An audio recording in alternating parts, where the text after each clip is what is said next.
Quando você ouve a expressão violência doméstica, uma imagem quase imediata se forma na sua mente. A sociedade, a mídia e a cultura pop nos condicionaram a enxergar um cenário de forma unilateral. Um homem agressor, maior e mais forte, e uma mulher vítima, vulnerável e oprimida. E não há dúvida de que essa é uma realidade devastadora e amplamente documentada. Mas, e quando viramos o espelho? O que acontece quando o homem é a vítima? O que acontece quando o abuso não deixa marcas roxas visíveis, mas destrói a mente, a reputação e, o mais cruel de todos, o vínculo com os próprios filhos? Eu não podia contar pra ninguém. Se eu falasse que apanhava da minha esposa, meus amigos iam rir de mim. Se eu fosse na delegacia, o policial ia perguntar o que eu tinha feito para provocá-la. O silêncio era a minha única defesa. Hoje, vamos mergulhar no lado que a mídia raramente conta. Vamos explorar a epidemia silenciosa dos relacionamentos tóxicos contra os homens, a violência invisível, a alienação parental e a arma mais destrutiva do sistema moderno, a falsa denúncia.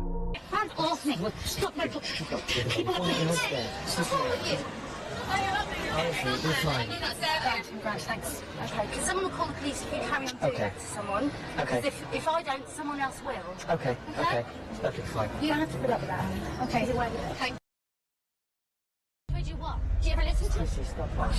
You're crazy, man. Manic. I've been talking at you for the last 10 minutes and you haven't listened. You haven't got an inch of fucking what I've been saying to you. But you're fucking not even listening to me, that's what. Why do I push you like that? Because you won't fucking respond to me if any of you will listen to me. You think you're fucking old manly. I wasn't. No, you can't be. No, you can't be. Don't try and fucking walk away. Stop. Listen to me when I'm talking. Don't try and fucking walk away from me. Stop it. What the fucking bullshit? What the fucking bullshit? What's wrong with you? Just nothing. Don't give me that shit.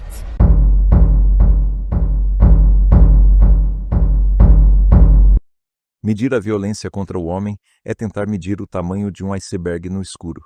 A subnotificação é colossal. No entanto, os números que conseguem romper a barreira do silêncio são alarmantes.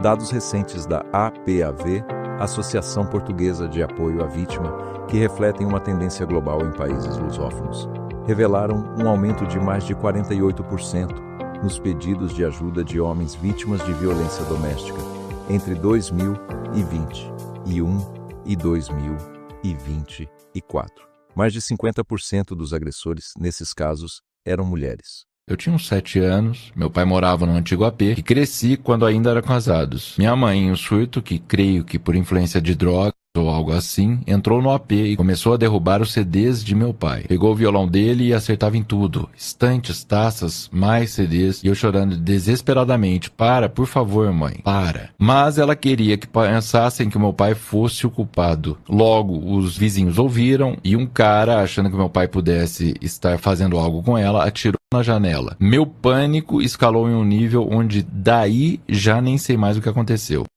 Mas por que não vemos isso nos noticiários no Brasil? A resposta está em uma armadilha cultural perversa, o machismo estrutural. Desde criança, o homem é ensinado a não chorar, a ser o forte, a aguentar firme. Quando esse homem se depara com uma parceira abusiva, ele sofre 2 vezes, pela violência da parceira e pelo julgamento da sociedade. A violência física feminina frequentemente usa objetos. A mulher sabe que tem desvantagem na força bruta, então a agressão ocorre através de objetos atirados, arranhões, tapas de surpresa ou ataques enquanto o homem dorme, e o homem não revida, porque ele sabe que, se levantar um dedo para se defender, ele automaticamente se tornará o vilão da história aos olhos da sociedade e da lei.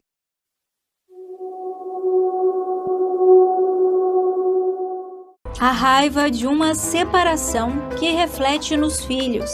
Eu não podia sair de casa no primeiro momento, sempre tinha uma história de que meu pai vinha me sequestrar, vinha me pegar, então sempre tinha esse problema. O medo de ver meu pai, da minha família paterna, sempre foi muito grande. A destruição da imagem de um dos pais. Porque meu pai era um bandido, era um sequestrador, era um matador, e era essa a história que chegava pra mim, totalmente distorcida. O sentimento de um pai que se sente fraco diante das acusações feitas ao filho. A sensação de impotência, de dor e angústia ela se mistura a forma até de respirar. Gabriel e Rafael Aquino fazem parte da história um do outro.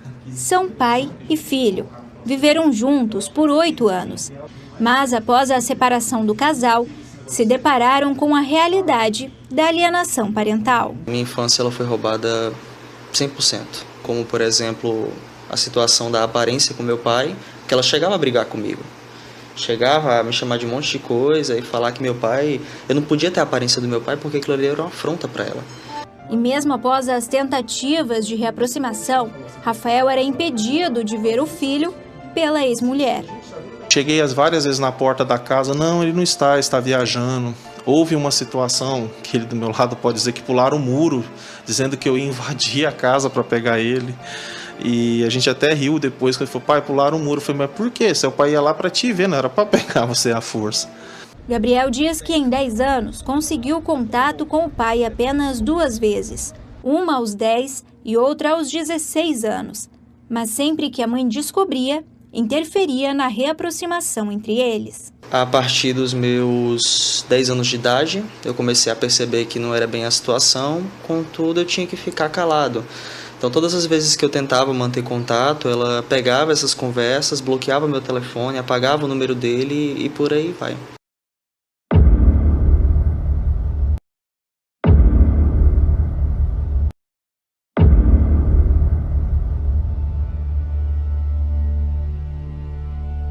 O abuso começa sutil. O afastamento dos amigos, o controle financeiro, a humilhação constante em público, disfarçada de brincadeira, até que o relacionamento acaba. E é aqui que o verdadeiro pesadelo de muitos homens começa. Quando há filhos no meio, o fim do casamento não é o fim da guerra, é apenas a mudança do campo de batalha. A alienação parental é definida por lei no Brasil como a interferência na formação psicológica da criança, promovida por um dos genitores, para que repudie o outro genitor. Em linguagem simples, é fazer uma lavagem cerebral na criança contra o próprio pai. Ela dizia para a minha filha de 4 anos que eu não as amava mais, que eu tinha trocado elas por outra família. Quando eu ia buscá-la aos finais de semana, a menina chorava, com medo de mim. A mãe, frequentemente a detentora da guarda, usa o poder sobre a rotina da criança como uma arma de vingança. Visitas são canceladas de última hora por doenças repentinas. Presentes do pai são escondidos ou jogados fora.